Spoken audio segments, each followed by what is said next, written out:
Saya Lindawati dari UPT SMP Negeri 1 Baradatu. Saya Rustini dari UPT SMPN 4 Baradatu.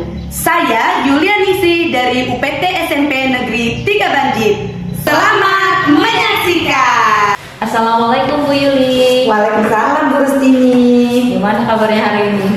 Alhamdulillah baik. Wah, cerah sekali Bu Yuli hari Iya ini. dong. Seperti cerahnya sang mentari hari ini. Terima kasih. Baik Bu Yuli, hari ini saya akan berperan sebagai supervisor karena hari ini Bu Yuli akan melaksanakan coaching begitu ya Bu ya. Iya. Dengan coachingnya Bu Linda begitu ya. Nah, jadi sebelum kita melakukan Ibu melakukan coaching, saya akan menyampaikan dulu rubrik penilaian percakapan coaching kita hari ini. Yang pertama nanti yang akan saya nilai apakah Ibu sudah melaksanakan ini dengan alur tirta atau belum. Kemudian nanti juga saya mau lihat apakah Ibu sudah menyampaikan pertanyaan-pertanyaan berbobot terhadap coachingnya. Kemudian yang ketiga, apakah Ibu sudah menerapkan prinsip dari coaching itu sendiri atau belum, yaitu kemitraan, proses kreatif, dan memaksimalkan potensi dari coaching. Tapi sebelum Ibu melaksanakan coaching, saya akan menanyakan beberapa pertanyaan. Yang pertama, kompetensi coaching apa yang akan Ibu kembangkan terhadap coaching? Kompetensi yang saya kembangkan yang pertama itu adalah presensi, yang kedua yaitu saya menanyakan pertanyaan yang berbobot, lalu yang ketiga saya akan mendengarkan secara aktif. Baik, keren. Kemudian kedua ya Bu Yuli, kira-kira dari 3 kompetensi itu kompetensi mana yang lebih spesifik ingin Ibu kembangkan?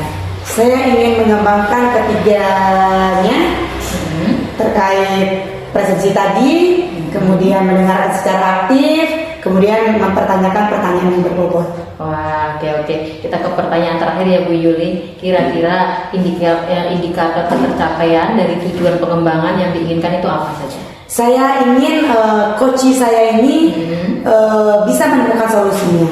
Oke, baik. Dengan langkah-langkah alur tirta tadi. Baik, keren. Terima kasih baik Ibu Yuli ya. Selamat melakukan coaching, semoga sukses Siap, ya.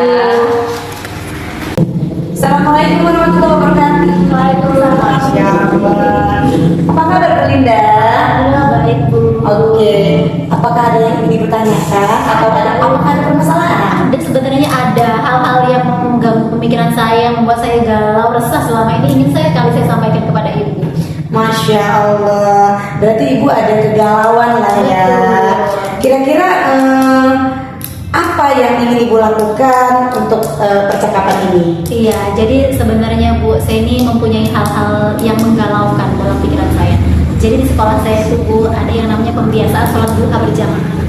Nah, dan ternyata selama ini sholat duha berjamaah itu belum berjalan semaksimal yang diinginkan. Ya.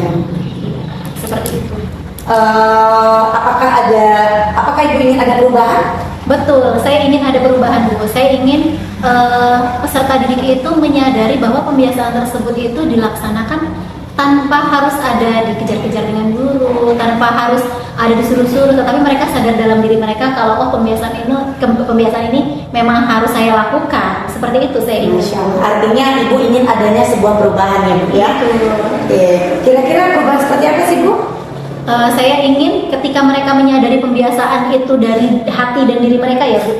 Jadi tanpa harus ada guru yang kejar-kejar, ayo kita sholat, ayo nak kita sholat. Tapi dengan sadar ketika waktunya sholat duha, mereka akan dengan sendirinya mengambil air wudhu, berangkat ke musola, melaksanakan sholat dengan baik, tanpa harus ada bohong-bohong tidak sholat melaksanakan sholat, seperti itu Bu.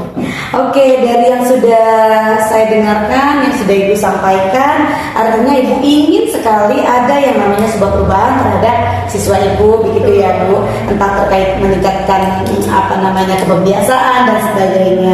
Kira-kira nih dari level 1 sampai 10, kira-kira siswa Ibu ini berada di level berapa? 1 sampai dengan 10 ya Bu, saya merasa pembiasaan peserta didik saya itu berada pada level 4. Kenapa level 4 Bu? Karena saya merasa mereka benar-benar belum menyadari dari hati mereka, dari diri mereka bahwa pembiasaan itu harus dilakukan. Jadi setiap waktu sholat, setiap guru harus melakukan yang namanya dioprak-oprak dulu, harus dikejar-kejar dulu, sampai dengan yang wudhu itu harus kita tunggu baru mereka melaksanakan. Terkadang ada yang sholat tanpa wudhu, kemudian ada juga yang mereka sudah wudhu tapi nggak sholat, Bu. Dengan alasan kalau wudhu itu antri, dengan alasan gantian sendal, bermacam-macam alasan yang mereka lakukan.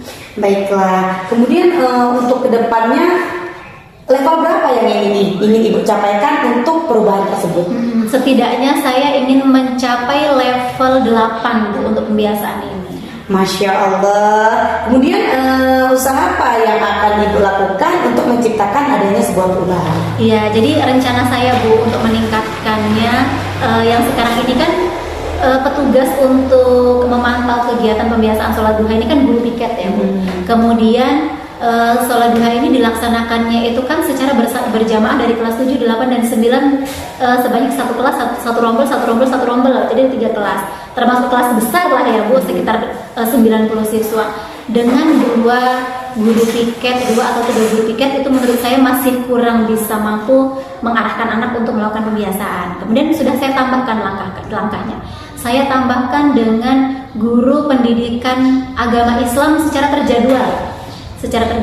Ternyata hal itu masih tetap belum menunjukkan peningkatan ke arah yang saya inginkan. Insya Allah luar biasa ya Bu ya. Ada tidak strategi yang ingin Ibu terapkan agar anak ini merasa nyaman atau diperhatikan, atau bagaimana cara penyampaian itu? Jadi saya sebenarnya ada langkah nih Bu, supaya menyadarkan dari kesadaran anak-anak ya untuk melakukan pembiasaan.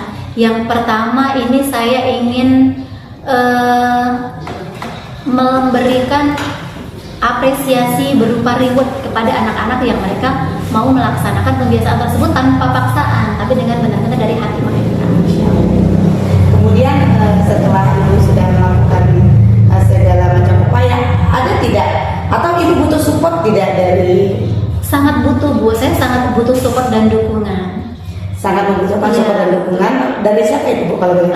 Yang pertama saya sangat membutuhkan dukungan dari pimpinan Bu, dari pimpinan, kemudian dari pihak-pihak terkait warga sekolah, kemudian saya juga membutuhkan dukungan dari rekan sejawat yang paling penting. Berarti Ibu tuh ingin sekali berkolaborasi ya Bu ya, entah itu dengan rekan sejawat, entah itu dengan pimpinan, begitu ya Bu ya. Oke. Kemudian Ibu akan merealisasinya itu kapan kira-kira? Ini kan kita sudah masuk ke awal tahun ajaran baru ya Bu. Jadi saya ingin langsung menerapkannya nanti ketika proses pembelajaran itu dimulai di awal tahun ini. Oke, baiklah, bagus sekali ya Bu ya. Masya Allah, luar biasa semangat Ibu untuk perubahan murid-muridnya, untuk perubahan siswanya di sekolah agar lebih baik lagi. Kemudian kira-kira Ibu dari percakapan ini apa yang Ibu dapatkan? Saya mendapatkan sebuah solusi Bu, sebuah solusi untuk dapat menerapkan rencana-rencana yang selama ini saya ingin laksanakan, tapi selama ini masih ada penghambat. Jadi setelah melakukan coaching ini saya mendapatkan pencerahan untuk dapat melaksanakan, menerapkan langkah-langkah yang sudah saya simpan selama ini. Masya Allah, alhamdulillah ya Bu ya. Oke, saya tunggu kabar baiknya loh Bu. Nanti atas perubahannya. Terus cerita lagi dengan saya. Mungkin percakapan kita hari ini cukup. Nah, halo Bu Yuli. Halo Bu. Gimana? Tadi sudah melakukan coaching betul? Alhamdulillah saya sudah melakukan coaching. Gimana perasaannya? Luar biasa. Baik, setelah Ibu tadi melakukan coaching, kita sekarang masuk ke pasca supervisi ya Bu ya. Jadi untuk hari ini saya akan mengajukan beberapa pertanyaan. Oke, pertanyaan pertama ya Bu ya, apa yang sudah dilakukan pada saat melakukan coaching? Maksudnya yang sudah menjadi indikator pencapaian pengembangannya di coaching ini saya ingin melaksanakan alur tirta, tujuan, identifikasi, kemudian rencana aksi dan tanggung jawab, sehingga lancar melakukan coaching Ibu. Nah, ya, alhamdulillah setelah tadi pengamatan, saya sudah mengamati Bu Yuli dalam melakukan coaching, dan itu ternyata sudah berjalan dengan baik dan lancar. Serta apa yang ingin dicapai oleh Bu Yuli, yaitu menggunakan alur tirta, itu sudah dilaksanakan. Kemudian juga tadi Bu Yuli juga sudah mengajukan pertanyaan-pertanyaan berbobot terhadap coaching. Kemudian juga mendengarkan secara aktif, itu semuanya sudah tercapai ya Bu ya. Kemudian juga tadi Ibu juga mendengarkan dengan rasa seperti itu. Sudah Ibu lakukan semua. Kemudian ada satu lagi pertanyaan dari saya ya. Kira-kira kompetensi apa lagi yang ingin dikembangkan berdasarkan hasil melalui coaching yang barusan Ibu lakukan? Saya ingin lebih memahami lagi proses alur getah Ibu. Jadi ingin memahami proses alur getah gitu ya Bu. Baik, alhamdulillah Bu Yuli untuk proses observasi atau supervisi hari ini sudah kita lakukan dan coachingnya juga sudah berjalan dengan baik. Semoga kedepannya coaching kita ini bisa melakukan coaching yang lebih baik dan bermanfaat buat kita semuanya. Baik Bu Yuli, mungkin terima kasih ya Bu Yuli ya. Baik. Oke, selamat sore Bu Yuli. Sore. Demikianlah demonstrasi yang sudah kami lakukan. Semoga bermanfaat. Semoga menginspirasi. Salam dan bahagia.